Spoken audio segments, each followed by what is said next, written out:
I'm in Ohio, and a lot of people are like, why don't you just drive your house somewhere else warm? And why don't you just mind your own damn business? I wish I could. I don't want to be in Ohio in the wintertime. I don't want to be in Ohio in the summertime.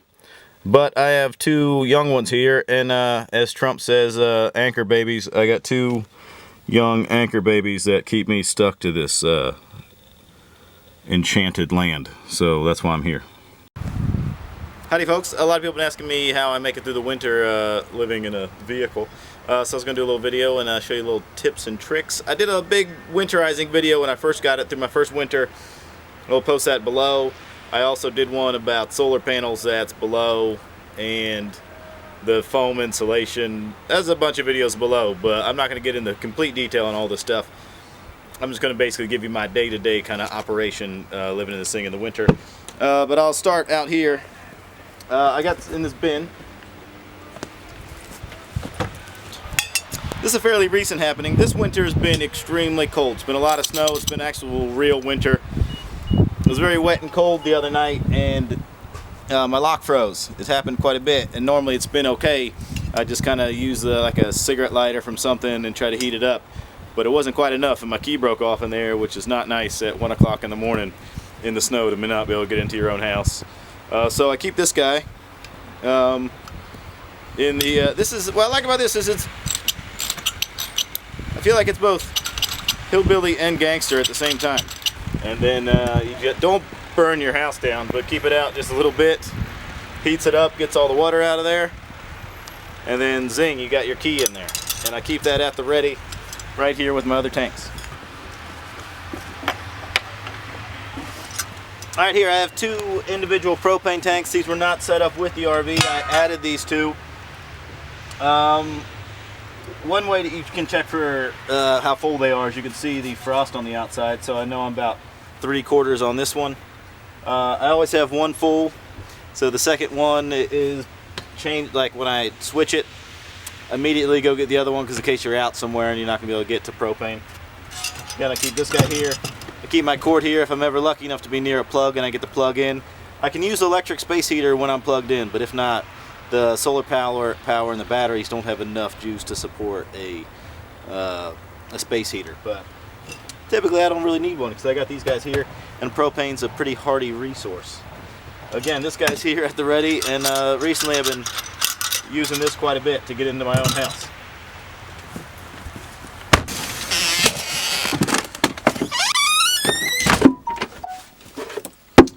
It seems like a pretty obvious thing, but you don't want snow all over your floor because then it turns to water, then your water's all wet. So I keep my slippers right there by the door, Mr. Rogers style, you're in and out. Also, I try my best to get my kids to do it, but I got this little compartment up here, and throw my gloves and hats and such, flashlights, things I need for outside, right in there. This might sound like a silly thing to think about, but wintertime, especially if you have kids, there's like coats and boots and gloves everywhere, and it's going to drive you insane, especially if you're in a small space. So you make sure you have some closet space ready for the coats, and say designated coat area, designated glove area. And again, if any parents out there, they know that's going to be a daily struggle to enforce that rule, but at least as long as you have a program in place, it makes it more fun to yell at them. So it's important. My primary source of heat is the Mr. Buddy heater. I've gotten a lot out of this thing. I bought this thing 2 years ago, and I've more than got my money's worth out of it. This is the hose that goes to that propane tank, and it runs down to a little hole in the floor there. I usually get about continuous run about 5 days out of the 6-gallon tank, and that the price ranges anywhere from $2 to $3 per gallon in those things. So typically, right now I'm looking at about $25 a week for heating, but that's if I run it continuously. But I don't normally run it continuously. I only run it when I'm in it, or if it's below zero, I leave it on, because otherwise everything in the fridge freezes and all that kind of stuff. They're pretty easy to use. It's got a little igniter deal over here. Just one AA battery, and you put it to pilot light. You push down, it's lit, lit up, and then you fire it up, and then there it goes. It says high or low, but really it's high or just off. So really it's, I mean that's what low looks like, but it's less hot, but this thing gets hot as all hell. Oh, cool safety feature of the Mr. Buddy heater. If somebody bumps it, it turns off. So if, let's say you have a pet or something, and your pet's an idiot, and they get up and knock into it, it's not going to burn your house down. Any sort of jostling to this thing and it turns off. If we're going sub-zero temperatures for a bit, I have a second. This is the portable little Mr. Buddy heater, and you can get these two dudes for about $7 for two, so that's $3.50 a night. And these get about 6 to 8 hours per full if you're on full power. So again, that's if you need a little something extra. Typically that little Mr. Buddy thing's pretty nice, but this thing's not the most insulated thing ever. So I'll usually put this guy on in the evening if I need to, or if I come back and it's like a really cold night and that heater's been off and I wanted to get it hot but not wait 2 hours to not be freezing in here, I put 2 on and that'll sort that. Usually I don't use these too much, but when I do, it is needed. So yeah, so this guy's nice to have. All the same similar safety features as the big fella. And it's red. It's kind of sporty. It's not as hillbilly as the other one.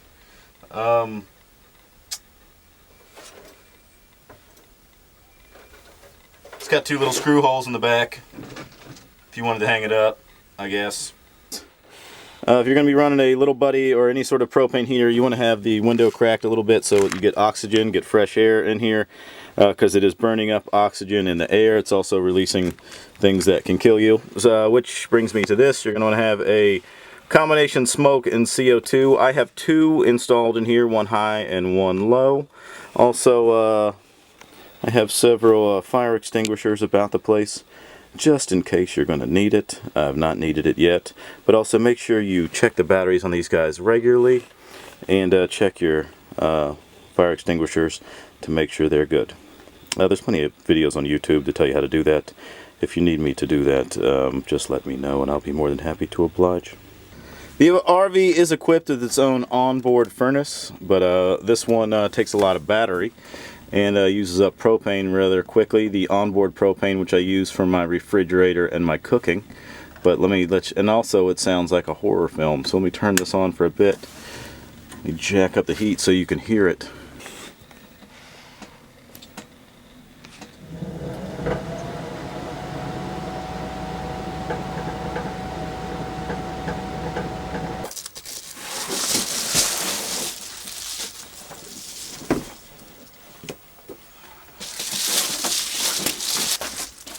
And when it's really cold or in the evening, I put these in the window. These guys will, you get these at any hardware store, just it's this thin insulation. A lot of them I've wrapped, slowly I'm going to do all of them, but I wrapped them in black fabric and they all fit kind of, each one's cut to a certain window. This one's not for this window, but you fold this dude up, it slides in place, drop the curtain down. Sometimes I'll use a little piece of masking tape to hold it up, but I don't like it during the day because I like to have the sun shining in here. The reason I don't do it during the day and I like the sun to come in is there's still the greenhouse effect, and that is a way of heating the house. Actually, if you think about a hot car in the summertime, the same effect applies in the wintertime, just not to the same degree. But like I said, if the sun is still out, it is still slowly heating your vehicle. And I don't want to look like a big baked potato sitting inside here. Also, I'm sorry to brag, but I have one of the finest collection of knitted blankets you've ever seen, handmade, knitted, and Afghans. So if it's a little extra cold and I'm just chilling, I just throw a blanket on my legs. Or maybe you have a guest over and they're like, oh, it's a bit chilly. I like, put this blanket on. They're like, whoa, very thoughtful. So maybe in the morning I'll just have my sit here and I'll drink my coffee. So I don't really think you need to have an RV to understand how blankets help keep you warm, but it is helpful in the wintertime. Electricity wise, that's another question, but I still have the solar panels up top, and the sun still shines in the snow, but I gotta go sweep them off occasionally so the sun does work on it. But one thing I'm going to start, if you got an older vehicle, you usually want to either keep it plugged in, something for the battery if it's real cold out, or just run it every now and then so the batteries don't get too cold and you can't start it. As I've shown in another video, I put a little thing so I can, I start it every day anyway and usually run it for like 20 minutes to half an hour just to keep the batteries charged. And when I do that, I got this little guy down here. I turn that on and that charges not just the starting battery but also the house battery. Alright, so right now I am at, I got, my batteries are all the way charged up to 13 volts, but that's only because the engine is running and this little switch is on. Alright, we're in the bathroom. Little bit thing is a black water tank and gray water tank maintenance is difficult in the wintertime because if your poo-poo freezes then you can't drain it. But I use this simple two-part process. Rid-X and automotive antifreeze. Every time I empty the tank, I put a half of this in here, half in the black water, half in the gray water tank, and some Rid-X. This is just septic tank stuff, helps break down your doo-doo. I tested it outside in a bucket first and sealed it because I don't typically recommend just mixing two chemicals together and seeing what happens. You'd be surprised the amount of things you can make a bomb out of that just inside your kitchen. We'll do a video on that later, but you could take down an entire town with just basic household products. So yeah, and also, because sometimes the water line freezes, keep a little jug of water here so you could flush your toilet with it if you can hear the ice. I was away for the weekend. My water lines are, they do have heat tape on them, but if you don't have constant power, those things are going to freeze anyway. They're only pretty small PVC pipes, so they'll freeze pretty quickly. You might be like, well, then how do you shower? That is tricky business. One, I have a gym membership, as you've noticed by my sleek, slender, muscular frame, that that is not completely natural, and you're right. So I do that, but in very desperate, dire straits, you can boil a bucket of water on the stove and then just give yourself a hobo bath with a sponge and a rag. But I usually try to. It forces me to go to the gym, and that's good because I eat like a 4-year-old, and I'd just be a big fat person if I didn't. So, yeah, that's really pretty much it for the black water tanks. Again, you can pick up any of this stuff at your local hardware store. This is at any gas station, and yeah. Getting water in the wintertime can be tough because a lot of state parks and national parks turn their taps off in the wintertime, which is typically where I get my water. And I'd be lying if I didn't tell you I feel like kind of a badass when I do this, but if you can go to any hardware store, you can get one of these things, these little tap keys, and Walmarts and places like that leave their outside taps on because most of their pipes are inside and warm, but you need one of these special keys in order to turn it on. And if you go in there like you own the place, no one ever says anything to anybody. I wouldn't say go to Walmart, but go to like maybe a place that's closed and get some water. Again, not totally on the level, but I don't care. So there that is. Alright, I have the heat on basically all the time. So one nice thing about that is the windows don't ice over and you don't have to scrape them very much. But you do get a lot of moisture. So I have this guy right here. I use it in the shower all year. When you're done taking a shower, you squeegee it off so you don't have excess moisture in there. But I use it a whole lot in the wintertime. If I can show you over here. I'm going to adjust the lighting so you can kind of see it better with the camera, but yeah, just occasionally you hit it with a little household squeegee. That's all your disgusting sweat and breath. I'm not going to sugarcoat it.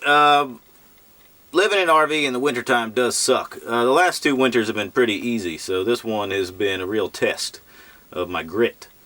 But luckily the last 2 winters that I was learning weren't so bad, so I slowly got to drip into it. If this were my first winter in the RV, it'd be a different story. But a couple little tips or little things, and you gotta watch the weather more than you would if you lived in a home. And I still think I definitely pay way less in heating my house.